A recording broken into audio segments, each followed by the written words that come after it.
We now have first-person intel from inside the Westview anomaly. Hello, dear. Hiya, kids. Hiya, kiddos. Life moves pretty fast out in the suburbs. I think something's wrong here. What is outside of Westview?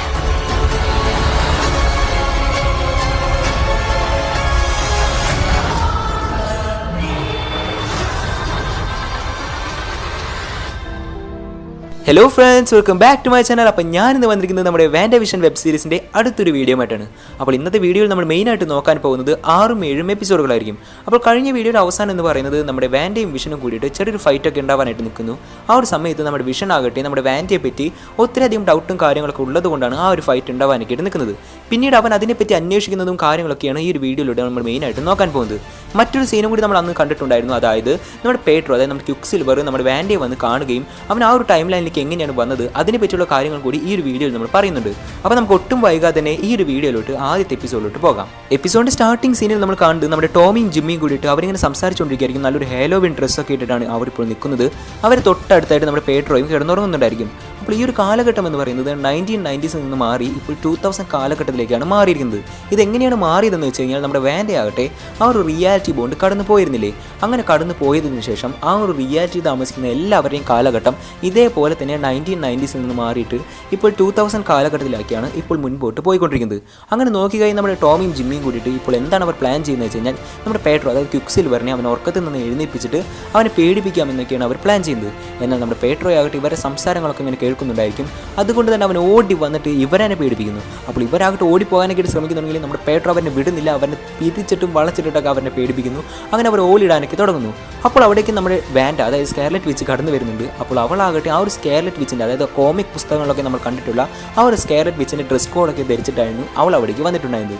തൊട്ട് പിന്നാലെ നമ്മുടെ വിഷനും വരുന്നുണ്ട്. അവനും അതേപോലെ തന്നെ ആ ഒരു comic പുസ്തകങ്ങളൊക്കെ കണ്ടിട്ടുള്ള നമ്മുടെ ആ ഒരു വിഷൻ്റെ ഡ്രസ് കോഡിലായിരുന്നു അവൻ അവിടേക്ക് വന്നിട്ടുണ്ടായിരുന്നത്. ഇതെന്തുകൊണ്ടാണ് ഇവരൊക്കെ ഇങ്ങനെ ഡ്രസ്സ് ചെയ്തതെന്ന് വെച്ച് കഴിഞ്ഞാൽ അന്ന് ഹാലോവിൻ ഡേ ആയിരുന്നു. അതുകൊണ്ട് തന്നെ ഫാമിലിയായിട്ട് അടിച്ചു പൊളിക്കാനൊക്കെയായിരുന്നു അവരന്ന് പ്ലാൻ ചെയ്തിരിക്കുന്നത്. അപ്പോൾ നമ്മുടെ വിഷൻ വന്നിട്ട് പറയുകയാണ്, എനിക്കിന്ന് ജോലിയുണ്ട്, അതുകൊണ്ട് എനിക്കിന്ന് അടിച്ചു പൊളിക്കാനൊന്നും വരാൻ പറ്റില്ല, ഞാൻ ഇന്ന് ഓഫീസിൽ പോകുന്നൊക്കെ നമ്മുടെ വാൻഡയുടെ അടുത്ത് പറയുന്നു. അപ്പോൾ നമ്മുടെ വാൻഡയ്ക്ക് ആകട്ടെ വളരെയധികം സാഡായിട്ട് പറയുകയാണ്, ഞാൻ കുട്ടികളോടൊക്കെ പറഞ്ഞതായിരുന്നു നീ ഇന്ന് നമ്മളോടൊപ്പം അടിച്ചു പൊളിക്കാനൊക്കെ ഉണ്ടാവുമെന്നൊക്കെ, പക്ഷേ നീ തന്നെ എനിക്ക് പറഞ്ഞ് അവരെ ആശ്വസിപ്പിക്കുന്നൊക്കെ നമ്മുടെ വിഷൻ്റെ അടുത്ത് പറയുന്നു. എന്നാൽ നമ്മുടെ വിഷനാകട്ടെ വളരെ സില്ലിയായിട്ട് നമ്മുടെ ആ കുട്ടികളുടെ അടുത്ത് ഞാൻ പൂവാട്ട മക്കളെ എന്ന് പറയുമ്പോഴേക്കും കുട്ടികളായിട്ട് അത് ആ പോയിട്ട് വായ വെച്ചാന്നൊക്കെ പറയുന്നു. കാരണം കുട്ടികളായിട്ട് നമ്മുടെ പേട്രോ മാമൻ്റെ കൂടെ അവരിങ്ങനെ ഹാപ്പി ആയിട്ട് കളിച്ചുകൊണ്ടിരിക്കുകയാണ്. അതുകൊണ്ട് തന്നെ നമ്മുടെ അച്ഛൻ പോയാലെന്ത് വന്നാലെന്ത് അതിനെ പറ്റിയൊന്നും അവർ ചിന്തിക്കുന്നേ ഇല്ല. അതുകൊണ്ട് തന്നെ നമ്മുടെ വിഷൻ അവിടെ നിന്ന് പോകുന്നുണ്ട്. അതിനുശേഷം കാണിക്കുന്ന നമ്മുടെ പ്രസന്റ് ഡേ ആണ്. ഇപ്പോൾ നോക്കിക്കഴിഞ്ഞാൽ നമ്മുടെ മോനിക്കയായിട്ട് ആ ഒരു സോഡ് കമ്പനിയിലെ സിഇഒയുടെ അടുത്ത് വന്ന് പറയുകയാണ്, നിങ്ങൾ എന്തുകൊണ്ടാണ് നമ്മുടെ വാൻഡയുടെ അടുത്ത് ഇത്ര വൾഗറായിട്ട് സംസാരിക്കുന്നത്? അവളാണ് ഈ ഒരു റിയാലിറ്റി ക്രിയേറ്റ് ചെയ്തിരിക്കുന്നത്. അവൾക്ക് എന്തെങ്കിലും ഒരു ഉദ്ദേശമില്ലാതെ അവൾ ഇതൊന്നും ചെയ്യില്ല. അതുകൊണ്ട് ഇത് ശരിയാണോ തെറ്റാണോ എന്നൊക്കെ മനസ്സിലാക്കിയിട്ട് മാത്രമേ ഇനി ഒരു നീക്കം നമ്മൾ നടത്താൻ പാടുള്ളൂ എന്നൊക്കെ ആ ഒരു സിഇഒയുടെ അടുത്ത് പറയുന്നു. എന്നാൽ അയാൾക്കാകട്ടെ ദേഷ്യം വന്നിട്ട് പറയുകയാണ്, ഞാനാണ് ഇവിടെ ഓർഡറുകൾ ഇടുന്നത്, നിങ്ങളല്ല, ഇനി നിങ്ങളെ ഈ ഒരു കമ്പനിക്ക് ആവശ്യമില്ല എന്നൊക്കെ പറഞ്ഞിട്ട് അവരെ അറസ്റ്റ് ചെയ്യാനായിട്ട് ഓർഡർ ഇടുന്നു. അതിനുശേഷം കാണിക്കുന്ന നമ്മുടെ മോനിക്കാനും ലൂയിസിനെയും ജെയിംസിനെയും കൂടി അറസ്റ്റ് ചെയ്ത് പോകുന്ന സമയത്ത് അവരാകട്ടെ ആ ഒരു സോൾജേഴ്സിനൊക്കെ ഫൈറ്റ് ചെയ്തിട്ട് അവരുടെ ഡ്രസ്സ് ഇട്ടിട്ട് അവിടെ നിന്ന് ഒളിച്ച് പാർത്തിട്ട് അവിടെ നിന്ന് പോകുന്നുണ്ട്.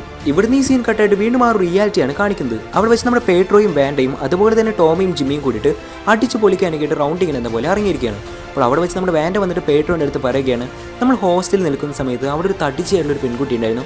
അവൾ ഇടയ്ക്കിടയ്ക്ക് വന്നിട്ട് എൻ്റെ ഷൂസൊക്കെ മോഷ്ടിക്കാറുണ്ടായിരുന്നു. അവളുടെ പേരെന്താണെന്ന് എനിക്കറിയോ, പെട്ടെന്ന് പറയാനൊക്കെ ആയിട്ട് നമ്മുടെ പേട്രോൻ്റെ അടുത്ത് പറയുന്നു. അപ്പോൾ നമ്മുടെ പേട്രോ പറയുകയാണ്, അങ്ങനത്തെ ഒരു പെണ്ണേ ഉണ്ടായിരുന്നില്ല, നീ എന്നെ ട്വിസ്റ്റ് ചെയ്യാൻ ശ്രമിക്കുകയാണെന്നൊക്കെ പറഞ്ഞിട്ട് വളരെ ഫണ്ണി ആയിട്ട് ഇങ്ങനെ സംസാരിച്ചുകൊണ്ടിരിക്കുകയാണ്. അപ്പോൾ അവിടെ നമ്മുടെ ഹെർബ്, അതായത് അവരുടെ നെയ്ബർ നിൽക്കുന്നുണ്ടായിരിക്കും. അങ്ങനെ നമ്മുടെ വാൻഡ പോയിട്ട് നമ്മുടെ ഹെർബിൻ്റെ അടുത്ത് ചോദിക്കുകയാണ്, നിനക്കിന്ന് ഓഫീസില്ലേ, നമ്മുടെ വിഷൻ നിന്ന് ഓഫീസിലേക്ക് പോയിരുന്നല്ലോ, അവൻ നേരത്തെ തന്നെ പോയിരുന്നു എന്നൊക്കെ നമ്മുടെ ഹെർബിൻ്റെ അടുത്ത് പറയുന്നു. അപ്പോൾ നമ്മുടെ ഹെർബ് പറയുകയാണ്, ഇന്ന് ഓഫീസൊന്നുമില്ലല്ലോ, ഇന്ന് ഹാലോവിൻ ഡേ അല്ലേ, അതുകൊണ്ട് ഇന്ന് മാനേജർ ലീവൊക്കെ തന്നിട്ടുണ്ട്, പിന്നെ വിഷൻ എങ്ങോട്ടാണ് പോയത്, അവൻ ചിലപ്പോൾ നുണ പറഞ്ഞതായിരിക്കും എന്നൊക്കെ പറഞ്ഞിട്ട് അവിടെ നിന്നും ഹെർബ് ചിരിച്ചുകൊണ്ട് പോകുന്നു. അപ്പോൾ നമ്മുടെ വാൻഡയ്ക്ക് ഡൗട്ട് തോന്നുന്നുണ്ട്, എങ്ങോട്ടാണ് വിഷൻ പോയതെന്നൊക്കെ ആലോചിച്ചിട്ട് അവൾക്കും ഒരു ഡൗട്ട് തോന്നുന്നുണ്ട്. ഇതേ സമയം നമ്മുടെ വിഷനെ കാണിക്കുകയാണ്, അവനാകട്ടെ എന്തുകൊണ്ടാണ് ഈ റിയാലിറ്റി സംഭവിച്ചുകൊണ്ടിരിക്കുന്നത്, ആരാണ് ഈ റിയാലിറ്റി ഉണ്ടാക്കിയത് എന്ന കാര്യങ്ങളൊക്കെ മനസ്സിലാക്കാൻ വേണ്ടിയിട്ട്, എന്തൊക്കെയാണ് അവിടെ സംഭവിക്കുന്നതെന്ന് മനസ്സിലാക്കാൻ വേണ്ടിയിട്ട് ഇങ്ങനെ റൗണ്ടിങ് എന്ന പോലെ അവനും ഇങ്ങനെ നടന്നുകൊണ്ടിരിക്കുകയാണ്. അങ്ങനെ അവൻ നടന്നുകൊണ്ടിരിക്കുന്ന സമയത്ത് അവിടെ വെച്ചിട്ട് ഒരു പെൺകുട്ടിയെയും ആ ഒരു പെൺകുട്ടിയുടെ ഹസ്ബൻഡിനെയും അവൻ കാണുന്നുണ്ട്. അപ്പോൾ ആ ഒരു സ്ത്രീ ആകട്ടെ അവൾ ചെയ്തുകൊണ്ടിരിക്കുന്ന കാര്യങ്ങൾ വീണ്ടും വീണ്ടും ഒരു സൈക്കിൾ ലൂപ്പ് പോലെ ചെയ്തുകൊണ്ടേയിരിക്കുന്നു. അപ്പോൾ അവളുടെ കണ്ണ് പോലും അവൾ അടയ്ക്കാത്ത കാരണം അവളുടെ കണ്ണിൽ നിന്നൊക്കെ കണ്ണീര് വരുന്നുണ്ട്. അപ്പോൾ നമ്മുടെ വിഷ്ണാകട്ടെ ഇപ്പോൾ എന്താണ് ചെയ്യുന്നതെന്ന് മനസ്സിലാകാതെ നല്ലൊരു ഡൗട്ടൊക്കെ തോന്നുന്നുണ്ട്. എന്തുകൊണ്ടാണ് ഇങ്ങനെയൊക്കെ സംഭവിക്കുന്നത് ആലോചിച്ചിട്ട് നമ്മുടെ വിഷനും നല്ലപോലെ ഡൗട്ട് തോന്നുന്നു. ഇതിനുശേഷം വീണ്ടും നമ്മുടെ ടോമിനും ജിമ്മിനൊക്കെയാണ് കാണിക്കുന്നത്. അവരാകട്ടെ ഇപ്പോൾ തിയേറ്ററിലൊക്കെ പോയിട്ട് നല്ലൊരു സിനിമയൊക്കെ കണ്ടിട്ട് പുറത്ത് വന്നിരിക്കുകയാണ്.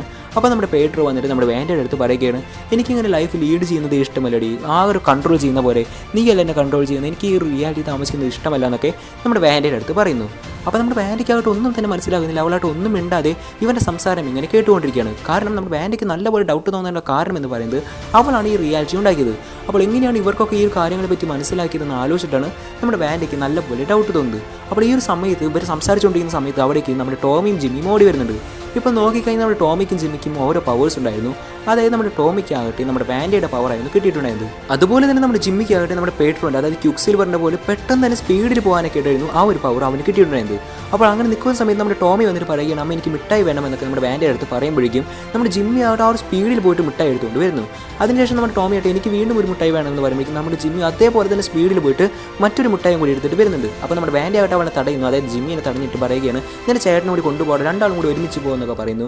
എന്നാൽ അവരോട് ഒരു സ്ഥലത്തേക്ക് മാത്രം പോകരുതെന്നായിട്ട് പറയുന്നുണ്ട്. അതായത് പേസ്റ്റോൺ എന്ന് പറഞ്ഞ ഒരു സ്ഥലത്തേക്ക് പോകരുതെന്നായിട്ട് പറയുന്നു. അപ്പോൾ എന്തുകൊണ്ടാണ് ഈ ഒരു സ്ഥലത്തേക്ക് പോകാണ്ടെന്ന് പറയുന്നത് വെച്ച് കഴിഞ്ഞാൽ ആ ഒരു സ്ഥലത്താണ് നമ്മുടെ ഈ ഒരു എനർജി ബോണ്ട് ഉള്ളത്. അതുകൊണ്ട് തന്നെ ഈ ഒരു പിള്ളേർ ആ ഒരു എനർജി ബോണ്ട് കടന്നു പോയി കഴിഞ്ഞാൽ അവർ മരിച്ചു പോകാനായിട്ട് ചാൻസ് ഉണ്ട്. അതുകൊണ്ട് ആ ഒരു സ്ഥലത്ത് ഒഴിച്ച് ബാക്കി എല്ലായിടത്തേക്കും വേണമെങ്കിൽ പൊക്കോ എന്നൊക്കെ പറഞ്ഞിട്ട് അടിച്ചു പൊളിച്ചോ എന്നൊക്കെ പറഞ്ഞിട്ട് നമ്മുടെ വേണ്ട അവർ രണ്ടുപേരെയും അവിടെ നിന്ന് പറഞ്ഞയക്കുന്നു. ഇതിനുശേഷം കാണിക്കുന്നത് നമ്മുടെ പ്രസന്റ് ഡേ ആണ്. ഇപ്പോൾ നോക്കിക്കഴിഞ്ഞാൽ നമ്മുടെ മോനിക്കയും ലൂയിസും ജെയിംസും കൂടിയിട്ട് അവിടെ നിന്ന് സോഡ് കമ്പനിയുടെ ഡ്രസ്സൊക്കെ ഇട്ടിട്ട് ഒരു ഒളിത്താവളത്തിൽ പോയിട്ട് ഇരിക്കുന്നു. അവിടെ വെച്ച് നമ്മുടെ ലൂയിസ് ആകട്ടെ ആ ഒരു സിഇഒൻ്റെ കമ്പ്യൂട്ടർ ഹാക്ക് ചെയ്തിട്ട് അയാളുടെ കമ്പ്യൂട്ടറിൽ എന്തൊക്കെയാണ് ഉള്ളതെന്ന് പരിശോധിക്കുന്നു. അങ്ങനെ അവർ ഒരു ഡാറ്റ കണ്ടെത്തുന്നു. അതായത് ആ ഒരു വെസ്റ്റ് വ്യൂ എന്ന് പറഞ്ഞ സ്ഥലത്തിൻ്റെ മൊത്തം കാര്യങ്ങൾ ഉൾപ്പെടുത്തിയിട്ടുള്ള ഒരു ഡാറ്റയായിരുന്നു അത്. അതവരിങ്ങനെ പരിശോധിച്ച് നോക്കുന്ന സമയത്ത് അതിലൊരു ചുവപ്പ് കളർ ഇങ്ങനെ ബ്ലിങ്ക് ചെയ്യുന്നതൊക്കെയായിട്ട് അവർ കാണുന്നുണ്ട്. അപ്പോൾ നമ്മുടെ മോനിക്ക പറയുകയാണ് ഇത് നമ്മുടെ വാൻഡേനെയാണ് അവർ ട്രാക്ക് ചെയ്യുന്നതെന്ന് ചോദിക്കുന്ന സമയത്ത് നമ്മുടെ ജെയിംസ് പറയുന്നു അല്ല ഇത് വൈബ്രേനിയം അടങ്ങുന്ന ഒരു സാധനത്തെയാണ് ഇവർ ട്രാക്ക് ചെയ്യുന്നത്, അതുകൊണ്ടാണ് ഇതിങ്ങനെ ചുവപ്പ് കളറിൽ ബ്ലിങ്ക് ചെയ്തതെന്ന് നമ്മുടെ ജെയിംസ് പറയുന്നുണ്ട്. അപ്പോൾ നമ്മുടെ ലൂയിസ് പറയുകയാണ് അതിന് വൈബ്രേനിയമുള്ള ഒരേ ഒരാൾ വിഷൻ അല്ലേ, അപ്പോൾ എന്തുകൊണ്ടാണ് സോഡ് കമ്പനി വിഷനെ ട്രാക്ക് ചെയ്തതെന്ന് ചോദിക്കുന്നു. അങ്ങനെ ഇരിക്കുന്ന സമയത്ത് നമ്മുടെ ലൂയിസ് പറയുകയാണ് മറ്റൊരു കാര്യം കൂടി അവർ കണ്ടുപിടിച്ച് പറയുകയാണ്. അതായത് ആ ഒരു റിയാലിറ്റിയിൽ താമസിക്കുന്ന ഒറ്റ ആളുകൾ പോലും റിയൽ അല്ല, അവരെല്ലാവരും ആ ഒരു മാഡായിട്ടുള്ള ജീവിതമാണ് നയിക്കുന്നതെന്നൊക്കെ നമ്മുടെ മോനിക്കയുടെ അടുത്തും അതുപോലെ തന്നെ നമ്മുടെ ജെയിംസിൻ്റെ അടുത്ത് പറയുന്നു. ഇവിടുന്ന് ഈ സീൻ കട്ടായിട്ട് വീണ്ടും ആ റിയാലിറ്റിക്കുള്ളിലെ സംഭവങ്ങളാണ് കാണിക്കുന്നത്. അതായത് നമ്മുടെ വിഷൻ ആകട്ടെ ഇപ്പോൾ രാത്രിയായിട്ട് പോലും അവിടെ എന്താണ് സംഭവിക്കുന്നതെന്ന് മനസ്സിലാക്കാൻ വേണ്ടി നടന്നുകൊണ്ടിരിക്കുകയാണ്. അങ്ങനെ നടന്നു പോകുന്ന സമയത്ത് അവനാകട്ടെ കുറച്ച് പേര് ഈ റോഡ് സൈഡിൽ ഇരുന്നിട്ട് സ്റ്റാച്ചു പോലെ നിൽക്കുന്നതൊക്കെയായിട്ട് അവൻ കാണുന്നു. അപ്പോൾ അവനാകട്ടെ അവരുടെ അടുത്ത് പോയിട്ട് ചോദിക്കുന്നുണ്ട് നിങ്ങൾ എന്തുകൊണ്ടാണ് ഒന്നും തന്നെ ചെയ്യാതെ വെറുതെ ഇങ്ങനെ നിൽക്കുന്നതെന്ന് ചോദിക്കുന്ന സമയത്ത് അവരാകട്ടെ ഒന്നും തന്നെ മിണ്ടുന്നില്ല. അപ്പോൾ നമ്മുടെ വിഷന് ഡൗട്ട് തോന്നിയിട്ട് അവൻ ആകാശത്തേക്ക് പറന്നു പോയിട്ട് അവിടെ എന്തെങ്കിലും ഡൗട്ടായിട്ടുള്ള കാര്യങ്ങൾ കണ്ടെത്താൻ പറ്റുന്നുണ്ടോ എന്നൊക്കെ നോക്കുന്നു. അപ്പോൾ അവിടെ വെച്ചിട്ട് ഹെഡ്ലൈറ്റ് ഓൺ ആക്കിയിട്ട് കാർ ഇങ്ങനെ പാർക്ക് ചെയ്തിട്ട് എങ്ങോട്ടാണ് പോകേണ്ടതെന്ന് അറിയാതെ ഇങ്ങനെ നിൽക്കുന്നതൊക്കെയായിട്ട് അവൻ കാണുന്നു. അങ്ങനെ നേരെ അവൻ അതിൻ്റെ അടുത്തേക്ക് ചെല്ലുന്നു. അപ്പോൾ ആ ഒരു കാറിൻ്റെ ഉള്ളിൽ നമ്മുടെ ഹാഗ്നിസ് ആയിരിക്കും ഇരിക്കുന്നുണ്ടാവുക. അങ്ങനെ നമ്മുടെ വിഷൻ പോയിട്ട് നമ്മുടെ ഹാഗ്നിസിൻ്റെ അടുത്ത് ചോദിക്കുകയാണ് ഹാഗ്നിസ് നിങ്ങൾ എന്തുകൊണ്ടാണ് ഇവിടെ വന്ന് നിൽക്കുന്നതെന്ന് ചോദിക്കുന്നു. അപ്പോൾ നമ്മുടെ ഹാഗ്നിസ് പറയുകയാണ് ഞാൻ വഴി തെറ്റി വന്നതാണ്, എനിക്ക് എന്താണ് ചെയ്യേണ്ടതെന്ന് അറിയില്ല എന്നൊക്കെ പറഞ്ഞിട്ട് ഒരു റിമോട്ട് കൺട്രോൾ എന്ന പോലെ പറയുകയാണ്. അപ്പോൾ നമ്മുടെ വിഷനാകട്ടെ അവന് ഡൗട്ട് തോന്നിയിട്ട് അവൻ ആ ഹാഗ്നിസിൻ്റെ തലയിൽ തൊട്ടിട്ട് ആ ഒരു സിഗ്നൽസൊക്കെ അവിടെ തലയിലൂടെ കടത്തി വിടുന്നു. അപ്പോൾ നമ്മുടെ ഹാഗ്നിസ് ആകട്ടെ നോർമലായിട്ട് സംസാരിക്കാനായിട്ട് തുടങ്ങുന്നു. നീ നമ്മുടെ അവെഞ്ചേഴ്സ് ടീമിൽ ഒരാളല്ലേ, നീ എന്നെ രക്ഷിക്കാൻ വേണ്ടി വന്നതാണ്, എന്നെ വേഗം രക്ഷിക്കുക, എന്നെ മാത്രമല്ല ഈ ഒരു വെസ്റ്റ് വ്യൂവിലുള്ള എല്ലാവരും രക്ഷിക്കണമെന്നൊക്കെ നമ്മുടെ വിഷൻ്റെ അടുത്ത് സംസാരിക്കുന്നു. അപ്പോൾ നമ്മുടെ വിഷനാകട്ടെ ആരാണ് ഈ അവെഞ്ചേഴ്സ് എന്ന് പോലും അറിയില്ല, അതുകൊണ്ട് ചോദിക്കുകയാണ് ആരാണ് ഈ അവെഞ്ചേഴ്സ് എനിക്ക് അറിയില്ല എന്നൊക്കെ പറയുന്നു. അപ്പോൾ നമ്മുടെ ഹാഗ്നിസ് പറയുകയാണ് നീ താനോസിൻ്റെ കയ്യാൽ മരിക്കപ്പെട്ടു, നീ ചത്തുപോയി എന്നൊക്കെ നമ്മുടെ വിഷൻ്റെ അടുത്ത് പറയുന്നുണ്ട്. അപ്പോൾ നമ്മുടെ വിഷൻ പറയുന്നത് ശരി ശരി നീ ഒരു സ്ഥലത്ത് നിന്ന് പുറത്ത് പോയിട്ട് ഇവിടെ എന്താണ് സംഭവിക്കുന്നത് ആക്ച്വലി മനസ്സിലാക്കിയിട്ട് എൻ്റെ അടുത്ത് നിന്ന് തിരിച്ചു വന്ന് പറയാനൊക്കെ ആയിട്ട് നമ്മുടെ ഹാഗ്നിസിൻ്റെ അടുത്ത് പറയുന്നു. എന്നാൽ നമ്മുടെ ഹാഗ്നിസ് പറയുകയാണ് എനിക്കതിന് പറ്റില്ല, വേണ്ട അതിന് സമ്മതിക്കില്ല, എനിക്ക് മാത്രമല്ല ഇവിടെയുള്ള ഒറ്റ ആളുകൾക്ക് പോലും പറ്റില്ല എന്നൊക്കെ പറഞ്ഞിട്ട് ചിരിക്കാനൊക്കെ ആയിട്ട് തുടങ്ങുന്നു. അപ്പോൾ എനിക്ക് നമ്മുടെ വിഷനാകട്ടെ ഡൗട്ടൊക്കെ തോന്നിയിട്ട് വീണ്ടും അവളുടെ തലയിൽ കൈവച്ചിട്ട് ആ ഒരു സിഗ്നൽസ് കടത്തി വിടുന്ന സമയത്ത് അവളാകട്ടെ വീണ്ടും ആ ഒരു റിയാലിറ്റിയിൽ താമസിക്കുന്ന ഹാഗ്നിസ് ആയിട്ട് മാറുന്നു. അങ്ങനെ അവൾ ആ ഒരു കാർ എടുത്ത് അവിടെ നിന്ന് പോകുന്നുണ്ട്. ഇതിന് ശേഷം കാണിക്കുന്നത് നമ്മുടെ പ്രസന്റ് ഡേ ആണ്. ഇപ്പോൾ നോക്കിക്കഴിഞ്ഞാൽ നമ്മുടെ മോനിക്കയാകട്ടെ ആ ഒരു ഹെക്സിൻ്റെ ഉള്ളിൽ കൂടെ കടന്നിട്ട് ആ റിയാലിറ്റിയിലേക്ക് പോകാനൊക്കെ ആയിട്ട് നിൽക്കുന്നു. അപ്പോൾ നമ്മുടെ ലൂയിസ് പറയുന്നുണ്ട് നിന്നെ കൊണ്ട് അതിന് പറ്റിയില്ല, കാരണം യുവരാജ് അതിൻ്റെ ഉള്ളിൽ പോയിട്ട് തിരിച്ചു വന്ന കാരണം ആ ഒരു സെൽസൊക്കെ നിന്നെ മനസ്സിലാക്കിയിട്ട് അതിൻ്റെ ഉള്ളിലേക്ക് കടത്താണ്ടിരിക്കാൻ വേണ്ടി നിന്നെ ലാബ് സെൽസിനൊക്കെ ആക്രമിച്ച് നിന്നെ തകർക്കാനൊക്കെ ആയിട്ട് ശ്രമിക്കുമെന്നൊക്കെ നമ്മുടെ മോനിക്കയുടെ അടുത്ത് പറയുന്നു. എന്നാൽ നമ്മുടെ മോനിക്കാകട്ടെ ഒരു പേടിയിൽ അവൾ പറയുകയാണ് എനിക്ക് ആ ഒരു വാൻഡയുടെ ഫീലിങ്സ് നല്ലപോലെ മനസ്സിലാകാൻ പറ്റും, അവളെ എനിക്ക് രക്ഷപ്പെടുത്തിയേ മതിയാകും എന്നൊക്കെ പറഞ്ഞിട്ട് അവിടെ നിന്ന് പോകാനൊക്കെ നിൽക്കുന്നു. അപ്പോൾ നമ്മുടെ ജെയിംസ് ആകട്ടെ ഞാനും കൂടി എൻ്റെ കൂടെ വരാമെന്നൊക്കെ പറയുന്നുണ്ട്. അപ്പോൾ നമ്മുടെ ലൂയിസ് പറയുകയാണ് ശരി ഓക്കെ ഞാൻ ഇവിടെ നിൽക്കാം, ഇവിടെ നിന്നിട്ട് നിങ്ങൾക്ക് ഇൻഫോർമേഷൻസ് ഒക്കെ തരാം, നിങ്ങൾക്ക് എന്തെങ്കിലും ഡൗട്ടും കാര്യങ്ങളൊക്കെ ഉണ്ടെങ്കിൽ ഞാൻ ഇവിടുന്ന് പറഞ്ഞു തരാനൊക്കെ ശ്രമിക്കാമെന്നൊക്കെ നമ്മുടെ ലൂയിസും പറയുന്നു. അങ്ങനെ നമ്മുടെ മോനിക്ക് പറയുകയാണ് ഞാൻ ഡ്യൂട്ടിയൊക്കെ കംപ്ലീറ്റ് ചെയ്തിട്ട് അവിടെ നിങ്ങൾ പുറത്ത് വരുന്ന സമയത്ത് ഞാൻ ലൊക്കേഷൻ ഷെയർ ചെയ്യാം, അപ്പോൾ അവിടേക്ക് നിങ്ങൾ രണ്ടുപേരും വന്നാൽ മതി എന്നൊക്കെ നമ്മുടെ ലൂയിസിൻ്റെ അടുത്തൊക്കെ പറയുന്നു. എന്നിട്ട് അവർ അവിടെ നിന്ന് പോകാനൊക്കെ നിൽക്കുന്നുണ്ട്. ഇവിടുന്ന് ഈ സീൻ കട്ടായിട്ട് വീണ്ടും ആ റിയാലിറ്റിക്കുള്ളിലേക്കാണ് വരുന്നത്. അവിടെ വെച്ച് നമ്മുടെ പേട്രോയായിട്ട് നമ്മുടെ വാൻഡിയുടെ അടുത്ത് വന്ന് ചോദിക്കുകയാണ് നീ എങ്ങനെയാണ് ഈ റിയാലിറ്റി ഉണ്ടാക്കിയത്, എങ്ങനെയാണ് ഈ റിയാലിറ്റി മാനേജ് ചെയ്ത് കൊണ്ടുപോകുന്നത്, ഒരേ സമയം ഇത്രയധികം ആളുകളുടെ മൈൻഡൊക്കെ എങ്ങനെയാണ് കൺട്രോൾ ചെയ്യുന്നത്, എനിക്കും കൂടി ഒന്ന് പറഞ്ഞു താടി എന്നൊക്കെ പറഞ്ഞിട്ട് നമ്മുടെ വാൻഡയുടെ അടുത്ത് ചോദിക്കുന്നു. അപ്പോൾ നമ്മുടെ വാൻഡ പറയുകയാണ്, എനിക്കൊന്നും തന്നെ അറിയില്ലടാ, എൻ്റെ പവേഴ്സ് എൻ്റെ നിന്നും ചോർന്നു പോകുന്ന പോലെയൊക്കെ തോന്നുന്നുണ്ട്, ഞാൻ നിങ്ങളെയൊക്കെ കാണാതെ അപ്പോൾ ഒറ്റപ്പെട്ട പോലെ തോന്നിയതുകൊണ്ടാണ് ഞാൻ ഈ റിയാലിറ്റി ഉണ്ടാക്കിയതെന്നൊക്കെ പറഞ്ഞ് അവിടേക്ക് തിരിഞ്ഞ് നോക്കുന്ന സമയത്ത് അവിടെ നമ്മുടെ പേട്രോ ആകട്ടെ വെടിയുണ്ടകളൊക്കെ മേത്ത് തറച്ച് ആകെ ചത്ത പോലെ നിൽക്കുന്നതായിരിക്കും നമ്മുടെ വാൻഡ കാണുന്നത്. അപ്പോൾ അവൾ പേടിച്ചുകൊണ്ട് നിലവിളിക്കാനൊക്കെ തുടങ്ങുന്നു. അവൾ വീണ്ടും നോക്കുന്ന സമയത്ത് അവിടെ നമ്മുടെ ഒറിജിനൽ പേട്രോ ആകട്ടെ, ജീവനുള്ള പേട്രോ ആകട്ടെ, നിനക്ക് എന്തെങ്കിലും കുഴപ്പമുണ്ടോ എന്നൊക്കെ നമ്മുടെ വാൻഡയുടെ അടുത്ത് ചോദിക്കുന്നു. അപ്പോൾ ഇതൊക്കെ നമ്മുടെ വാൻഡയുടെ ഓരോ തോന്നലുകളാണ്. ഇതേ സമയം കാണിക്കുന്നത് നമ്മുടെ പുറത്ത് നിന്ന് നമ്മുടെ സ്വോർഡ് കമ്പനിക്ക് ആകട്ടെ ഒരു വൈറൽ മെസ്സേജ് വരികയാണ്. അതായത് അവർ ട്രാക്ക് ചെയ്തുകൊണ്ടിരുന്ന ആ ഒരു വൈബ്രേനിയം അടങ്ങുന്ന നമ്മുടെ വിഷൻ ആകട്ടെ ഇപ്പോൾ നോക്കിക്കഴിഞ്ഞാൽ ആ ഒരു ബോർഡർ ഭാഗത്തേക്ക് വരുന്നതായിട്ട് നമ്മുടെ സ്വോർഡ് കമ്പനി എല്ലാവരെയും മറിക്കുന്നു. അതുകൊണ്ട് തന്നെ എല്ലാ സോൾജേഴ്സും വന്നിട്ട് ഗണ്ണൊക്കെ എടുത്തിട്ട് പുറത്ത് ഇങ്ങനെ അറേഞ്ച് ചെയ്ത് നിൽക്കുന്നുണ്ട്. ഇതേ സമയം നമ്മുടെ വിഷൻ ആകട്ടെ അവൻ ആ ഒരു എനർജി കൊണ്ട് കടന്നുകൊണ്ട് പുറത്തേക്ക് വരാനായിട്ട് ശ്രമിക്കുന്നുണ്ടെങ്കിലും അവനെ കൊണ്ട് അത് പറ്റുന്നുണ്ടായിരിക്കില്ല. കാരണം അവൻ ആ ഒരു റിയാലിറ്റിയിലാണ് ജനിച്ചു വന്നിരിക്കുന്നത്. അതുകൊണ്ട് ആ ഒരു റിയാലിറ്റി കടന്ന് പുറത്തേക്ക് പോകുമ്പോൾ അവൻ്റെ ഓരോ പാർട്ടികൾ സെൽസും മെല്ലെ മെല്ലെ ഡിവൈഡ് ചെയ്ത് അവൻ പതിയെ പതിയെ മരിക്കുകയായിരിക്കും. അങ്ങനെ അവൻ അവിടെ നിന്ന് വളരെയധികം അലറി വിളിക്കുന്നൊക്കെയുണ്ട്. അപ്പോൾ അവൻ നോക്കുന്ന സമയത്ത് അവിടെ ഒത്തിരിയധികം സോൾജേഴ്സ് ആകട്ടെ ഗണ്ണൊക്കെ പിടിച്ചിട്ട് അവനിങ്ങനെ നോക്കി നിൽക്കുന്നുണ്ടായിരിക്കും. അപ്പോൾ അവൻ പറയുകയാണ്, ഇതിൻ്റെ അടിയിൽ ഒത്തിരിയധികം ആളുകൾ പെട്ട് നിൽക്കുന്നുണ്ട്, അവനെ രക്ഷിക്കണമെന്നൊക്കെ ആ ഒരു സോൾജേഴ്സിൻ്റെ അടുത്തേക്ക് പറയുന്നു. എന്നാൽ ആ ഒരു സോൾജേഴ്സ് ആകട്ടെ ഇവൻ എന്താണ് പറയുന്നത് ഒന്നും തന്നെ മനസ്സിലാകാതെ അവൻ മൈൻഡ് ചെയ്യാതെ കൂടിയാണ് അവിടെ നിൽക്കുന്നത്. അപ്പോൾ അവിടേക്ക് നമ്മുടെ ലൂയിസ് ആകട്ടെ അവൻ്റെ അടുത്തേക്ക് ഓടി വന്നിട്ട് പറയുകയാണ്, നിങ്ങൾ നോക്കി നിൽക്കാതെ അവൻ രക്ഷിക്കുക, അവനിപ്പോൾ മരിച്ചു പോകുന്നൊക്കെ ആ ഒരു സോൾജേഴ്സിൻ്റെ അടുത്ത് പറയുന്നുണ്ട്. എന്നാൽ സോൾജേഴ്സ് ആകട്ടെ നമ്മുടെ ലൂയിസിനെ പിടിച്ചുകൊണ്ടുപോയി ഒരു കാറിൻ്റെ മുകളിൽ ലോക്ക് ചെയ്ത് വെക്കുന്നു. അപ്പോൾ നമ്മുടെ വിഷനും വല്ലാത്ത അവശനാകുന്നുണ്ട്. ഇതേ സമയം നമ്മുടെ ടോമി ആകട്ടെ, അതായത് നമ്മുടെ വിഷൻ്റെ മകനാകട്ടെ, നമ്മുടെ വാൻഡിയുടെ പവർ ഉള്ളത് കൊണ്ട് തന്നെ അവൻ ഈ ഒരു വിഷൻ അനുഭവിക്കുന്ന വേദനകളുടെ കാര്യങ്ങളൊക്കെ അവൻ്റെ ചെവിട്ടിൽ കേൾക്കുന്നുണ്ടായിരിക്കും. അപ്പോൾ അവന് പേടിയായിട്ട് അവൻ ഈ ഒരു സംഭവങ്ങളൊക്കെ നമ്മുടെ വാൻഡിയുടെ അടുത്ത് വന്ന് പറയുന്നുണ്ട്. അച്ഛനെന്തോ പ്രശ്നം പറ്റിയിട്ടുണ്ട്, അച്ഛനെ രക്ഷിക്കണമെന്നൊക്കെ നമ്മുടെ വാൻഡിയുടെ അടുത്ത് വന്ന് പറയുന്നു. അപ്പോൾ തൊട്ടടുത്ത് നമ്മുടെ പേട്രോ പറയുന്നുണ്ടായിരിക്കും, കമോൺ വാൻഡ, നമ്മുടെ വിഷൻ ഒരു മിഷനല്ലേ, അവൻ രണ്ടാമത് മരിച്ചു പോകട്ടെ എന്നൊക്കെ നമ്മുടെ വളരെ ഫണ്ണി ആയിട്ടൊക്കെ സില്ലി ആയിട്ട് നമ്മുടെ വാൻഡിയുടെ അടുത്ത് പറയുന്നു. അത് നമ്മുടെ വാൻഡിക്ക് ഒത്തിരിയധികം വിഷമമാകുന്നു. അതുകൊണ്ട് തന്നെ നമ്മുടെ വാൻഡ അവളുടെ പവേഴ്സ് ഉപയോഗിച്ചിട്ട് നമ്മുടെ പേട്രോനെ അവിടെ നിന്ന് തെറിപ്പിച്ച് കളയുന്നുണ്ട്. എന്നിട്ട് നമ്മുടെ വാൻഡ വന്നിട്ട് നമ്മുടെ ടോമിയോട് പറയുന്നുണ്ട്, നീ കോൺസെൻട്രേറ്റ് ചെയ്ത് അച്ഛൻ എന്താണ് സംഭവിക്കുന്നത് എനിക്ക് മനസ്സിലാക്കി തായോ എന്നൊക്കെ നമ്മുടെ ടോമിയുടെ അടുത്ത് പറയുന്നു. അങ്ങനെ അവൻ ടോമി ആകട്ടെ അവൻ്റെ ആ ഒരു പവേഴ്സൊക്കെ ഉപയോഗിച്ചിട്ട് അച്ഛൻ എന്താണ് സംഭവിക്കുന്നതെന്നൊക്കെ നമ്മുടെ വാൻഡയ്ക്ക് കാണിച്ചു കൊടുക്കുകയാണ്. അതായത് നമ്മുടെ വിഷൻ ആകട്ടെ വളരെയധികം അവശനായിട്ട് അവിടെ തളർന്നു വീഴുന്നതും അവൻ്റെ ഓരോരോ പാർട്ടികൾ സെൽസും മെല്ലെ മെല്ലെ നശിച്ചുകൊണ്ടിരിക്കുന്നതൊക്കെ നമ്മുടെ വാൻഡയും വ്യക്തമായിട്ട് കാണുന്നുണ്ട്. അപ്പോൾ നമ്മുടെ ഈ വാൻഡയ്ക്ക് ഒത്തിരിയധികം ദേഷ്യം വന്നിട്ട് അവൾ ആ ഒരു പവേഴ്സ് ഉപയോഗിച്ചിട്ട് അവിടെ നിൽക്കുന്ന എല്ലാവരും, അതായത് ആ ഒരു റിയാലിറ്റിയിലുള്ള എല്ലാവരെയും സ്റ്റോപ്പ് ചെയ്ത് വെച്ചത്, അതായത് സ്റ്റോപ്പ് മോഷൻ പോലെ എല്ലാവരും അവിടെ തന്നെ നിർത്തിയിട്ട് ആ ഒരു എനർജി ഫീൽഡ് അവിടെ നിന്നും വൈഡ് അപ്പ് ചെയ്യാനായിട്ട് ശ്രമിക്കുന്നു. അതായത് ആ ഒരു എനർജി റിയാലിറ്റി എവിടെയാണ് നിന്നിരുന്നത് അവിടെ നിന്നും എക്സ്റ്റെൻഡ് ചെയ്ത് വലുതാവാനായിട്ട് തുടങ്ങുന്നു. ആ ഒരു എനർജി റിയാലിറ്റി വലുതാവുന്നത് കൊണ്ട് തന്നെ പുറത്തു നിന്നും ആ ഒരു ക്യാമ്പിലുള്ള സ്വോർഡ് കമ്പനിയിലെ ആളുകൾ എല്ലാവരും തന്നെ ആ ഒരു റിയാലിറ്റിക്ക് ഉള്ളിലേക്ക് കടന്നു പോകാനായിട്ട് തുടങ്ങുന്നു. അങ്ങനെ അതിൻ്റെ ഉള്ളിലേക്ക് കടന്നു പോകുമ്പോൾ അവരെല്ലാവരും ഒരു ജോക്കറിൻ്റെ വേഷമിട്ടുള്ള ആൾക്കാരൊക്കെ ആയിട്ടാണ് ആ ഒരു റിയാലിറ്റിയിലേക്ക് കടന്നു പോകുന്നത്. ഇതേ സമയം നമ്മുടെ എഡ്വേർഡ് ആകട്ടെ, അതായത് ഈ ഒരു സ്വോർഡ് കമ്പനിയുടെ CEO ആകട്ടെ ഇതൊക്കെ മനസ്സിലാക്കിയിട്ട് അവിടെ നിന്നും രക്ഷപ്പെട്ടു പോകുന്നു. അതേപോലെ തന്നെ നമ്മുടെ മോനിക്ക റാംബോയും അതുപോലെ തന്നെ നമ്മുടെ ജെയിംസും മുൻപേ തന്നെ ഇവിടെ നിന്ന് മാറിപ്പോയിട്ടുള്ള കാരണം അവരും രക്ഷപ്പെടുന്നുണ്ട്. എന്നാൽ നമ്മുടെ ലൂയിസ് അടക്കമുള്ള എല്ലാ സോൾജേഴ്സും കാര്യങ്ങളൊക്കെ ഈ ഒരു റിയാലിറ്റി ബോണ്ട് എക്സ്റ്റെൻഡ് ചെയ്തുകൊണ്ട് തന്നെ അവരെല്ലാവരും ഈ റിയാലിറ്റിക്കുള്ളിലേക്ക് പെട്ടുകൊണ്ട് അവരോരോ ജോക്കറും അതേപോലെ തന്നെ ഓരോരോ ഫണ്ണി കഥാപാത്രങ്ങളൊക്കെ ആയിട്ട് ഈ ഒരു റിയാലിറ്റിയുടെ ഭാഗമായിട്ട് തന്നെ തീരുന്നു. ഇത്രയും കാണിച്ചുകൊണ്ടാണ് ഈ ഒരു 6ാമത്തെ എപ്പിസോഡും ഇവിടെ അവസാനിക്കുന്നത്. അതിനുശേഷം നമ്മൾ കാണാൻ പോകുന്നത് 7ാമത്തെ എപ്പിസോഡാണ്. അപ്പോൾ ഈ ഒരു എപ്പിസോഡിൻ്റെ സ്റ്റാർട്ടിങ്ങിലാകട്ടെ നമ്മുടെ വാൻഡ വന്നിട്ട് ഒരു ഇൻ്റർവ്യൂ ചെയ്യുന്ന പോലെ നമ്മുടെ സ്ക്രീനിലേക്ക് നോക്കിയിട്ട് അവൾ എന്തുകൊണ്ടാണ് ഈ ഒരു ബോണ്ടൊക്കെ എക്സ്റ്റെൻഡ് ചെയ്തത് അങ്ങനെ കാര്യങ്ങളൊക്കെ വ്യക്തമായിട്ട് പറഞ്ഞുകൊണ്ടിരിക്കുകയാണ്. അപ്പോൾ അവിടേക്ക് നമ്മുടെ ടോമിയും ജിമ്മിയും കടന്നു വന്നിട്ട് പറയുകയാണ്, അമ്മ ഇവിടെ എന്തൊക്കെ സംഭവങ്ങൾ സംഭവിക്കുന്നുണ്ട്, എന്തോ ഗ്ലിച്ചൊക്കെ പോലെ ഓരോരോ കാലഘട്ടം മാറി മാറി എന്തൊക്കെ സംഭവിക്കുന്നുണ്ട്, ഞങ്ങൾക്ക് പേടിയാവുന്നതൊക്കെ നമ്മുടെ ജിമ്മി വന്നിട്ട് അമ്മയുടെ അടുത്ത് പറയുന്നു. അതേപോലെ തന്നെ നമ്മുടെ ടോമി വന്നിട്ട് പറയുകയാണ്, അമ്മ എന്തൊക്കെ നിലവിളി ശബ്ദങ്ങളൊക്കെ എൻ്റെ ചെവിട്ടിൽ വന്ന് അടിക്കുന്നുണ്ട്, എനിക്ക് ആകെ പേടിയാവുന്ന പോലെ തോന്നുന്നുണ്ട് എന്നൊക്കെ നമ്മുടെ വാൻഡയുടെ അടുത്ത് വന്ന് പറയുന്നുണ്ട്. അപ്പോൾ നമ്മുടെ വാൻഡ പറയുകയാണ്, ടോമി നീ കണ്ണടച്ചിരുന്നു, അതൊന്നും കാര്യമാക്കി എടുക്കേണ്ട, നീ സൈലൻ്റ് ആയിട്ടിരുന്നാൽ മതി, അതൊന്നും നീ മൈൻഡ് ചെയ്യാൻ തന്നെ നിൽക്കണ്ട എന്നൊക്കെ നമ്മുടെ ടോമിയുടെ അടുത്ത് പറയുന്നു. അങ്ങനെ അവർ രണ്ടുപേരും കൂടി അവിടെ ഓടിപ്പോകുന്നു. ഇതേ സമയം നമ്മുടെ വാൻഡ അവൾ കിച്ചണിലൊക്കെ വർക്ക് ചെയ്യുന്ന സമയത്ത് അവൾ ഒരു സാധനം കൊണ്ടുവയ്ക്കുന്ന സമയത്ത് ആ ഒരു സാധനത്തിന് തന്നെ 1980s 1990s അതേപോലെ തന്നെ 2000 കാലഘട്ടങ്ങളൊക്കെ മാറി മാറി ഇടയ്ക്കിടയ്ക്ക് ഒരു തകരാറ് സംഭവിച്ച പോലെ ഇങ്ങനെ മാറി മാറി സംഭവിക്കുന്നതൊക്കെ അവൾ കാണാം. അതായത് അവളുടെ റിയാലിറ്റിക്ക് എന്തൊരു പ്രോബ്ലം ഉള്ളതുകൊണ്ടാണ് അവിടെയുള്ള സാധനങ്ങൾക്കൊക്കെ ഇതേപോലെ തന്നെ ഓരോ കാലഘട്ടത്തിൻ്റെ എഫക്റ്റൊക്കെ മാറി മാറി വരുന്നത്. അത് നമ്മുടെ വാൻഡയ്ക്ക് കൃത്യമായിട്ട് മനസ്സിലാവുന്നുണ്ട്. എന്നാൽ അവളല്ല ഈ ഒരു കാര്യങ്ങളൊന്നും ചെയ്യുന്നത്. അതുകൊണ്ട് തന്നെ നമ്മുടെ വാൻഡയ്ക്ക് ആരാണ് ഈ കാര്യങ്ങളൊക്കെ ചെയ്യുന്നത് എന്നതിനെ പറ്റി ഒരു ചെറിയൊരു ഡൗട്ടും കൂടി അവളുടെ മനസ്സിൽ ഇപ്പോൾ ഉണ്ട്.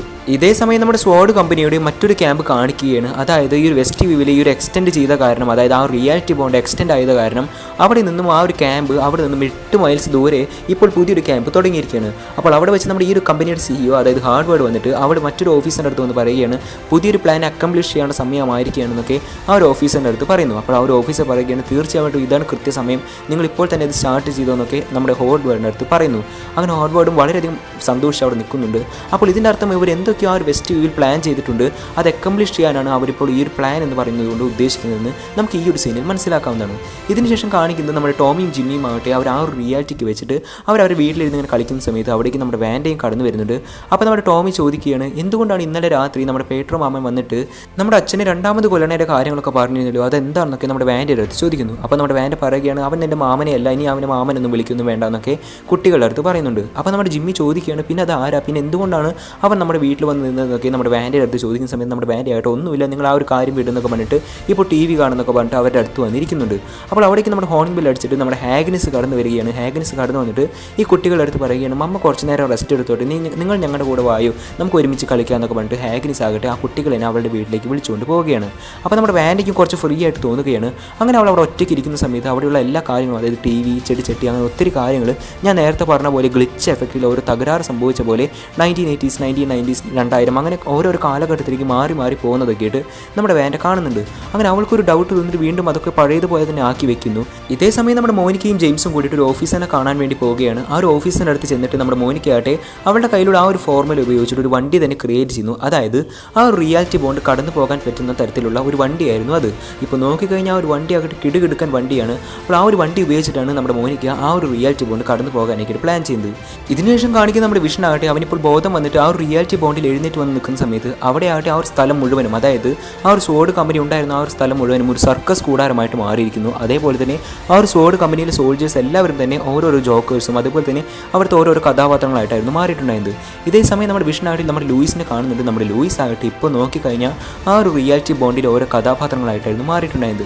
അവൾ ഇപ്പോൾ ആ ഒരു ട്രക്കിൻ്റെ മുകളിൽ കെട്ടിയിട്ട് ഒരു പ്രത്യേകതര ക്യാരക്ടറായിട്ടായിരുന്നു അവിടെ ഉണ്ടായിരുന്നത്. അവൾ പുറത്ത് നടക്കുന്ന കാര്യങ്ങൾക്കൊന്നും തന്നെ അവൾക്ക് ഓർമ്മയിലുണ്ടായിരുന്നില്ല. അതുകൊണ്ട് തന്നെ നമ്മുടെ വിഷൻ ആകട്ടെ അവളുടെ അടുത്ത് കോൺടാക്ട് ചെയ്യാനായിട്ട് ശ്രമിക്കുന്നുണ്ടെങ്കിലും അവൾക്കൊന്നും തന്നെ മനസ്സിലേക്ക് കടന്നു വരുന്നില്ല. അങ്ങനെ നമ്മുടെ വിഷൻ പോയിട്ട് അവളുടെ തലയിൽ വന്നിട്ട് ആ ഒരു സിഗ്നൽസ് കടത്തി വിടുന്ന സമയത്ത് നമ്മുടെ ലൂയിസിനാകട്ടെ എല്ലാ കാര്യങ്ങളും പഴയതുപോലെ തന്നെ ഓർമ്മയിൽ വരുന്നു. അപ്പോൾ നമ്മുടെ ലൂയിസ് ആകട്ടെ വിഷൻ്റെ അടുത്ത് ഒത്തിരിയധികം കാര്യങ്ങൾ പറയാനുണ്ട്. അതേപോലെ തന്നെ നമ്മുടെ വിഷൻ ആകട്ടെ ഒത്തിരിയധികം ക്വസ്റ്റ്യൻസ് നമ്മുടെ ലൂയിസിൻ്റെ അടുത്ത് ചോദിക്കാനുണ്ട്. അതുകൊണ്ട് തന്നെ നമ്മുടെ ലൂയിസ് അവിടെ നിന്ന് രക്ഷപ്പെട്ട് പോകാനൊക്കെ ആയിട്ട് ഒരു ട്രക്കിൽ കയറി നമ്മുടെ വിഷനും കയറ്റിയിട്ട് അവിടെ നിന്നും രക്ഷപ്പെട്ട് പോകുന്നു. ഇതേ സമയം നമ്മുടെ ഹാഗ്നിസ് ആകട്ടെ ആ കുട്ടികളുടെ അടുത്ത് വർത്താനം പറഞ്ഞ് വളരെ എൻജോയ് ചെയ്തിട്ട് അവിടെ ഇരിക്കുകയായിരുന്നു. അപ്പോൾ നമ്മുടെ ടോമി വന്നിട്ട് നമ്മുടെ ഹാഗ്നിസിൻ്റെ അടുത്ത് പറയുകയാണ് ഇവിടെ ഇരിക്കുമ്പോൾ കുറച്ചും കൂടി ഫ്രീ ആയിട്ട് എനിക്ക് തോന്നിയിട്ടുണ്ട്, അവിടെയുള്ള ശബ്ദങ്ങളൊന്നും തന്നെ എനിക്ക് കേൾക്കാൻ പറ്റുന്നില്ല, വളരെയധികം സൈലൻ്റ് ആയിട്ടാണ് ഇവിടെ ഇരിക്കുന്നത് എന്നൊക്കെ നമ്മുടെ ഹാഗ്നിസിൻ്റെ അടുത്ത് പറയുന്നു. അതേപോലെ തന്നെ നമ്മുടെ ജിമ്മി വന്നിട്ട് ചോദിക്കുന്നുണ്ട് എൻ്റെ അമ്മയ്ക്ക് കുഴപ്പങ്ങളൊന്നും ഇല്ലല്ലോ എന്നൊക്കെ നമ്മുടെ ഹാഗ്നിസിൻ്റെ അടുത്ത് ചോദിക്കുന്നു. അപ്പോൾ നമ്മുടെ ഹാഗ്നിസ് ആയിട്ട് കുട്ടികളെ ആശ്വസിപ്പിക്കാൻ വേണ്ടി പറയുകയാണ് നിങ്ങളുടെ അമ്മ ഒരു സൂപ്പർ ഹീറോ അല്ലേ, നിങ്ങളുടെ അമ്മയ്ക്ക് ഒരു കുഴപ്പവും സംഭവിക്കില്ല എന്നൊക്കെ പറഞ്ഞിട്ട് അവരെ ആശ്വസിപ്പിക്കാനായിട്ട് ശ്രമിക്കുന്നുണ്ട്. ഇതിനുശേഷം കാണിക്കുന്നത് നമ്മുടെ മോനിക്കയായിട്ട് അവൾ പ്രത്യേകതര സ്യൂട്ടൊക്കെ ഇട്ടിട്ട് ആ ഒരു വണ്ടിയുടെ ഉള്ളിൽ കയറി ഇപ്പോൾ നോക്കിക്കഴിഞ്ഞാൽ ആ ഒരു എനർജി കൊണ്ട് കടന്നു പോകാനൊക്കെയായിട്ട് നിൽക്കുകയാണ്. അങ്ങനെ ആ ഒരു ഓഫീസർ കമൻറ്റൊക്കെ കൊടുക്കുന്നുണ്ട്. അങ്ങനെ ആ ഒരു കമൻറ്റിൻ്റെ അനുസരിച്ചാണ് അവൾ ആ ഒരു വണ്ടി ഓടിക്കുന്നത്. അങ്ങനെ ആ ഒരു വണ്ടി ഓടിച്ച് ആ ഒരു റിയാലിറ്റി ബോണ്ട് കടക്കാനുമെന്ന് അവർ വിചാരിച്ചെങ്കിലും ആ റിയാലിറ്റി ബോണ്ടിൻ്റെ ഡെൻസിറ്റി ആ ഒരു കാറിനേക്കാൾ ഡെൻസിറ്റി കൂടുന്നത് ഇതുകൊണ്ട് തന്നെ ആ ഒരു റിയാലിറ്റി ബോണ്ടിനുള്ളിലേക്ക് കടക്കാനായിട്ട് അവൾക്ക് പറ്റുന്നുണ്ടായിരിക്കില്ല.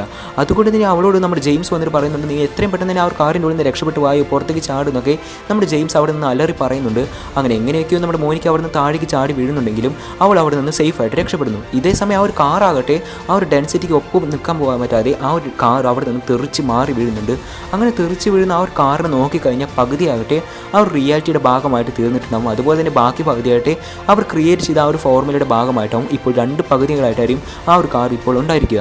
അപ്പോൾ അതേ സമയത്ത് നമ്മുടെ മോനിക്ക വന്നിട്ട് ഇനി ഒട്ടും വെയിറ്റ് ചെയ്യാൻ പറ്റില്ല എന്നൊക്കെ പറഞ്ഞിട്ട് ആ ഒരു റിയാലിറ്റിയുടെ ഉള്ളിലേക്ക് കടക്കാനൊക്കെ ശ്രമിക്കുന്നു. എന്നാൽ അവൾ ആദ്യം കടന്നു പോയ പോലെ അത്ര ഈസി ആയിട്ട് അവൾക്ക് അതിൻ്റെ ഉള്ളിലേക്ക് കടന്നു പോകാൻ പറ്റില്ല. കാരണം നമ്മുടെ ലൂയിസ് വന്ന് പറഞ്ഞ പോലെ തന്നെ നമ്മുടെ മോനിക്കയുടെ ഓരോരോ പാർട്ടിക്കൽ സെൽസ് മെല്ലെ മെല്ലെ ഡിവൈഡ് ചെയ്യുന്നതൊക്കെയായിട്ട് നമുക്ക് വ്യക്തമായിട്ട് കാണാം. എന്നാൽ എങ്ങനെയൊക്കെയോ റിസ്ക് ഒക്കെ എടുത്തിട്ട് നമ്മുടെ മോനിക്ക ആ റിയാലിറ്റി ബോണ്ടിൻ്റെ ഉള്ളിലൂടെ കടന്നു പോകുന്ന സമയത്ത് അവളുടെ പാർട്ടിക്കൽ സെൽസൊക്കെ മ്യൂട്ടേറ്റഡ് ആയിട്ട് നമ്മുടെ ബാൻഡയ്ക്ക് എതിരെ നിൽക്കാൻ പറ്റുന്ന ഒരു പ്രത്യേകതര പവേഴ്സൊക്കെ അവൾക്ക് കിട്ടുന്നുണ്ട്. അപ്പോൾ ആ ഒരു പവേഴ്സിൻ്റെ ഭാഗമായിട്ട് അവളുടെ കണ്ണൊക്കെ നീലയായിട്ട് മാറുന്നു. അങ്ങനെ ഒരു പ്രത്യേകതര പവറൊക്കെ കിട്ടിയിട്ട് അവൾ ആ ഒരു പവർ ഉപയോഗിച്ചിട്ട് ആ ഒരു റിയാലിറ്റി ബോണ്ട് കടന്നു പോവുകയും അങ്ങനെ ആ ഒരു റിയാലിറ്റിയിൽ എത്തുകയും ചെയ്യുന്നു. അവിടെ എത്തി അപ്പോൾ തന്നെ അവളാകട്ടെ ആ ഒരു സ്ഥലത്തേക്ക് അതായത് നമ്മുടെ ബാൻഡയെ കാണാൻ വേണ്ടി ഓടി പോകുന്നതൊക്കെയായിട്ട് നമുക്ക് കാണാം. ഇതേ സമയം നമ്മുടെ വിഷനാകട്ടെ അവൻ ഒത്തിരിയധികം സംശയങ്ങളുണ്ടായിരുന്നില്ലേ. ആ ഒരു സംശയങ്ങൾക്കുള്ള ഉത്തരങ്ങളൊക്കെ നമ്മുടെ ലൂയിസിൻ്റെ അടുത്ത് നിന്ന് അവൻ മനസ്സിലാക്കുന്നുണ്ട്. അതായത് അവെഞ്ചേഴ്സ് ടീം എന്ന് പറഞ്ഞാൽ എന്താണ്, എങ്ങനെയാണ് ഈ റിയാലിറ്റി ഉണ്ടാക്കിയത്, എന്തുകൊണ്ടാണ് ബാൻഡ് എങ്ങനെയൊക്കെ ചെയ്യുന്നത്, അങ്ങനെ ഒത്തിരിയധികം കാര്യങ്ങൾക്കുള്ള ഉത്തരം നമ്മുടെ ലൂയിസ് അവന് പറഞ്ഞു കൊടുക്കുന്നുണ്ട്. അങ്ങനെ അവർ പോയിക്കൊണ്ടിരിക്കുന്ന സമയത്ത് അവരെ റോഡ് ആരോ ബ്ലോക്ക് ചെയ്യുന്നുണ്ട്. അപ്പോൾ നമ്മുടെ വിഷൻ കരുതുന്നത് ഇതൊക്കെ വേണ്ട ചെയ്ത പരിപാടിയാണെന്നാണ്. കാരണം വേണ്ട ഇവൻ വരുന്നുണ്ടെന്നുള്ള കാര്യം മനസ്സിലാക്കി, അതായത് ഇവൻ സത്യങ്ങളൊക്കെ മനസ്സിലാക്കിയിട്ട് ഇവനെ തടയാമെന്ന് വിചാരിച്ചിട്ടാണ് നമ്മുടെ വേണ്ട ഇങ്ങനെയൊക്കെ ചെയ്തതെന്നാണ് നമ്മുടെ വിഷൻ കരുതുന്നത്. ഇതേ സമയം നമ്മുടെ മോനിക്കയാകട്ടെ അവൾ അവിടുന്ന് ഓടി ചെന്നത് നമ്മുടെ വേണ്ടയുടെ വീട്ടിലേക്കാണ്. അങ്ങനെ വേണ്ടയുടെ വീട്ടിലെത്തിയിട്ട് നമ്മുടെ മോനിക്ക ചെന്നിട്ട് നമ്മുടെ വേണ്ടയുടെ അടുത്ത് പറയുകയാണ്, നീ ഇങ്ങനെ ചെയ്യുന്നതൊക്കെ നിർത്തണം. കാരണം സ്കോഡ് കമ്പനിയാകട്ടെ പുറത്തിരുന്ന് ഇവിടെ മിസൈൽ വിട്ട് ഈ ഒരു വെസ്റ്റ് വ്യൂ എന്ന് പറഞ്ഞ സ്ഥലം മുഴുവനായിട്ട് നശിപ്പിക്കാനാണ് പ്ലാൻ. അതുകൊണ്ട് പുറം ലോകത്തിന് നീ ഒരു വില്ലത്തിയായിട്ടാണ് കാണുന്നത്. അതൊക്കെ നീ തടഞ്ഞാൽ മാത്രമേ ഈ ഒരു സംഭവങ്ങളൊക്കെ നീ ചെയ്യുന്നത് നിർത്തിയാൽ മാത്രമേ അതൊക്കെ മാറ്റി കിട്ടുകയുള്ളൂ എന്നൊക്കെ നമ്മുടെ വേണ്ടയുടെ അടുത്ത് പറയാനൊക്കെയായിട്ട് ശ്രമിക്കുന്നു. അപ്പോൾ നമ്മുടെ വേണ്ട പറയുകയാണ്, ഞാൻ ഓൾറെഡി ഒരു വില്ലത്തിയാടി എന്നൊക്കെ പറഞ്ഞിട്ട് അവൾ അവിടെ നിന്ന് വലിച്ചെറിയുന്നുണ്ട്. എന്നാൽ നമ്മുടെ മോനിക്കയായിട്ട് അവൾക്ക് പവേഴ്സ് കിട്ടിയെന്ന് ഞാൻ പറഞ്ഞിരുന്നില്ലേ, ആ ഒരു പവേഴ്സ് ഉള്ളത് കൊണ്ട് തന്നെ അവൾക്ക് ഒന്നും തന്നെ സംഭവിക്കുന്നില്ല. അവൾ വളരെ സേഫ് ആയിട്ട് തന്നെ ലാൻഡ് ചെയ്യുന്നു. എന്നിട്ട് അവിടുന്ന് വീണ്ടും വന്നിട്ട് ഒരു സെന്റിമെന്റലൊക്കെ ആയിട്ട് നമ്മുടെ വേണ്ടയുടെ അടുത്ത് അപ്രോച്ച് ചെയ്യാൻ ശ്രമിക്കുന്നുണ്ടെങ്കിലും അവൾ അതിനൊന്നും കേൾക്കുന്നില്ല. തൊട്ടടുത്ത് നമ്മുടെ ഹാഗ്നിസിൻ്റെ വീട്ടിലാകട്ടെ ഹാഗ്നിസ് ജെന്നിൻ്റെ അവിടെ നിന്നിട്ട് നമ്മുടെ ഈ ഒരു മോനിക്കനെ നോക്കിയിട്ട് പുച്ഛഭാവത്തോട് നോക്കുന്നതൊക്കെ നമുക്ക് ഈ ഒരു സീനിൽ കാണാവുന്നതാണ്. അതിനുശേഷം നമ്മുടെ ഹാഗ്നിസ് അവിടേക്ക് വന്നിട്ട്, നീ ആരാടി പെണ്ണ്, നീ ഇവിടെ ഇറങ്ങിപ്പോടി, ഇതിൻ്റെ അടുത്തുള്ള വീട്ടുകാരിയാണ്, ഇവൾക്ക് ഒന്നും നീ ശല്യം ചെയ്യില്ല എന്നൊക്കെ പറഞ്ഞിട്ട് നമ്മുടെ മോനിക്കനെ കളിയാക്കിക്കൊണ്ട് നമ്മുടെ വാൻഡേനെ അവിടെ നിന്ന് വിളിച്ചുകൊണ്ട് പോകുന്നു. നീ എന്തിനാണ് ഇവരോടൊക്കെ സംസാരിക്കുന്നത് പറഞ്ഞിട്ട് നമ്മുടെ വാൻഡേനെ അവിടെ നിന്ന് വിളിച്ചുകൊണ്ടുണ്ട്. അപ്പോൾ നമ്മുടെ വാൻഡ പോകുന്ന സമയത്ത് നമ്മുടെ മോനിക്കയുടെ അടുത്ത് പറയുന്നുണ്ട്, ഇത് എന്നെ കൊണ്ട് നിർത്താൻ പറ്റില്ല, നീ മര്യാദയ്ക്ക് പൊക്കോ എന്നൊക്കെ നമ്മുടെ മോനിക്കയുടെ അടുത്ത് പറയുന്നു. അങ്ങനെ നമ്മുടെ വാൻഡേനെ വിളിച്ചുകൊണ്ട് പോയി നമ്മുടെ ഹാഗ്നിസ് ആകട്ടെ അവളുടെ വീട്ടിലെത്തിയിട്ട് ഞാൻ ചായ ഉണ്ടാക്കി തരാമെന്ന് പറഞ്ഞിട്ട് കിച്ചണിലേക്ക് പോകുന്നുണ്ട്. അങ്ങനെ ചായ കുടിക്കാൻ നിൽക്കുന്ന സമയത്ത് നമ്മുടെ വാൻഡ തൊട്ട് മുമ്പിൽ നമ്മുടെ ആ ഒരു കുട്ടികൾ ഭക്ഷണം കഴിച്ചിട്ടുള്ള പ്ലേറ്റും കാര്യങ്ങളൊക്കെ കാണുന്നു. അപ്പോൾ നമ്മുടെ വാൻഡ ചോദിക്കുകയാണ്, കുട്ടികളൊക്കെ എങ്ങോട്ട് പോയി എന്ന് നമ്മുടെ ഹാഗ്നിസിൻ്റെ അടുത്ത് ചോദിക്കുന്നു. അപ്പോൾ നമ്മുടെ ഹാഗ്നിസ് പറയുകയാണ്, അവർ രണ്ടുപേരും ബേസ്മെൻറ്റിൽ കളിക്കാൻ വേണ്ടി പോയിട്ടുണ്ടെന്ന് പറയുന്നു. അങ്ങനെ നമ്മുടെ വാൻഡയും ആ ഒരു ബേസ്മെൻറ്റിനുള്ളിലേക്ക് പോകുന്ന സമയത്ത് ആ ഒരു ബേസ്മെൻറ്റ് ആകട്ടെ വളരെ വിചിത്രമായിട്ടൊരു സ്ഥലമായിരുന്നു അവൾ കണ്ടിട്ടുണ്ടായിരുന്നത്. കാരണം ഒരു മന്ത്രക്കാരിയുടെ വീട് പോലെയായിരുന്നു ആ ഒരു ബേസ്മെൻറ്റിനുള്ളിൽ അവൾ അറേഞ്ച് ചെയ്ത് വെച്ചിട്ടുണ്ടായിരുന്നത്. അങ്ങനെ അവിടെ നിൽക്കുന്ന സമയത്ത് അവിടെ എന്തൊക്കെയോ കുഴപ്പങ്ങളുണ്ടെന്നുള്ള കാര്യം നമ്മുടെ വാൻഡയ്ക്ക് നല്ലപോലെ മനസ്സിലായി. അങ്ങനെ കുറച്ച് ദൂരം കൂടി അവൾ നടന്നു പോയപ്പോൾ അവൾ ഒരു പുസ്തകം കാണുന്നു. ആ ഒരു പുസ്തകമാകട്ടെ ഇരുണ്ട നിറത്തിൽ ഒരു മാജിക്കലായിട്ടുള്ള ഒരു പുസ്തകമായിരുന്നു. ആ ഒരു പുസ്തകം തൊടാൻ വേണ്ടി നിൽക്കുന്ന സമയത്ത് നമ്മുടെ വാൻഡയുടെ അടുത്തേക്ക് ഹാഗ്നിസ് കടന്നു വരികയാണ്. ഹാഗ്നിസ് കടന്നു വന്നിട്ട് പറയുകയാണ്, നീ എന്താണ് കരുതിയത്, ഈ ഒരു വെസ്റ്റ് വ്യൂവിൽ നീ മാത്രമാണ് മന്ത്രക്കാരി എന്നാണെന്നാണ് നീ കരുതിയത്, ഞാനും കൂടി ഒരു മന്ത്രക്കാരിയാണ്, എൻ്റെ പേര് ഹാഗ്ന ഹാർട്ട്നെസ് എന്നൊക്കെ പറഞ്ഞിട്ട് നമ്മുടെ വാൻഡയുടെ അടുത്ത് ഇൻട്രൊഡ്യൂസ്ഡ് ആവുന്നുണ്ട്. അപ്പോൾ നമ്മുടെ വാൻഡയ്ക്ക് നല്ലപോലെ പേടിയാവുന്നു. തൊട്ടടുത്ത നിമിഷം തന്നെ നമ്മുടെ വാൻഡയുടെ മൈൻഡ് നമ്മുടെ ഹാഗിത കൺട്രോൾ ചെയ്യുന്നു. എന്നിട്ട് അവൾ കാണിച്ചു കൊടുക്കുകയാണ്, അതായത് ഹാഗിത എങ്ങനെയാണ് ഈ റിയാലിറ്റിയിലേക്ക് ഹാഗ്നിസ് ആയിട്ട് മാറി വന്നതെന്നും അതുപോലെ തന്നെ പേട്രോനെ ഈ ഒരു റിയാലിറ്റിക്ക് പറഞ്ഞയച്ചതും ഈ ഒരു ഹാഗിത തന്നെയായിരുന്നു. തുടങ്ങി ഒട്ടനവധി കാര്യങ്ങളൊക്കെ ഈ റിയാലിറ്റിയിൽ മിസ്റ്റേക്കൊക്കെ ചെയ്തത് ഈ ഒരു ഹാഗിത തന്നെയായിരുന്നു. അപ്പോൾ ഇതേ സമയം കാണിക്കുന്നത് നമ്മുടെ മോനിക്കയാകട്ടെ ഈ ഒരു സംഭവങ്ങൾക്ക് അന്വേഷിച്ച്, അതായത് നമ്മുടെ വാൻഡ എങ്ങോട്ട് പോയി എന്ന് അന്വേഷിച്ചിട്ട് നമ്മുടെ ഹാഗ്നിസിൻ്റെ വീടിൻ്റെ സൈഡിലുള്ള ആ ഒരു ബേസ്മെൻറ്റ് ഡോർ തുറന്നു നോക്കുന്നു. അപ്പോൾ അവൾക്കും അതൊക്കെ വിചിത്രമായിട്ട് തോന്നുന്നുണ്ട്. അപ്പോൾ അവിടേക്ക് നമ്മുടെ പേട്രോ കടന്നു വരുന്നുണ്ട്. എന്താണ് ഇവർ നോക്കുന്നതെന്നൊക്കെ ചോദിക്കുന്നു. അപ്പോൾ ഇത്രയും കാണിച്ചുകൊണ്ടാണ് ഈ ഒരു എപ്പിസോഡ് ഇവിടെ അവസാനിക്കുന്നത്. അപ്പോൾ ഈ ഒരു വീഡിയോയിൽ കാണിച്ചിട്ടുള്ള ഹാഗിത എങ്ങനെയാണ് ഈ റിയാലിറ്റിയുടെ ഭാഗമായത്, അതുപോലെ തന്നെ പേട്രോയ്ക്ക് എന്തെങ്കിലും ഈ ഒരു റിയാലിറ്റിയിൽ പങ്കുണ്ടോ, അതുപോലെ തന്നെ ഈ റിയാലിറ്റിയിൽ ഇനി എന്താണ് സംഭവിക്കാൻ പോകുന്നത്, നമ്മുടെ വിഷൻ ഇനി നമ്മുടെ വാൻഡയെ കണ്ടുപിടിച്ച് രക്ഷിക്കുമോ, അങ്ങനെ തുടങ്ങിയ ഒട്ടനവധി സംശയങ്ങൾക്കുള്ള ഉത്തരവുമായിട്ട് നമുക്ക് അടുത്തൊരു വീഡിയോയിൽ കാണാം. അപ്പോൾ ഈ ഒരു വീഡിയോ നിങ്ങൾക്ക് ഇഷ്ടപ്പെട്ടു എന്ന് കരുതുന്നു. തുടർന്ന് ഈ ഒരു സീരീസിനെ തന്നെ തുടർന്നുള്ള വീഡിയോസൊക്കെ കാണാനായിട്ട് നമ്മുടെ ചാനൽ സബ്സ്ക്രൈബ് ചെയ്യാനും കൂട്ടുകാരിലേക്ക് എത്തിക്കാനൊക്കെ ആയിട്ട് ശ്രമിക്കുക. മറ്റൊരു വീഡിയോ ആയിട്ട് കാണുന്നവരെ ഗുഡ് ബൈ.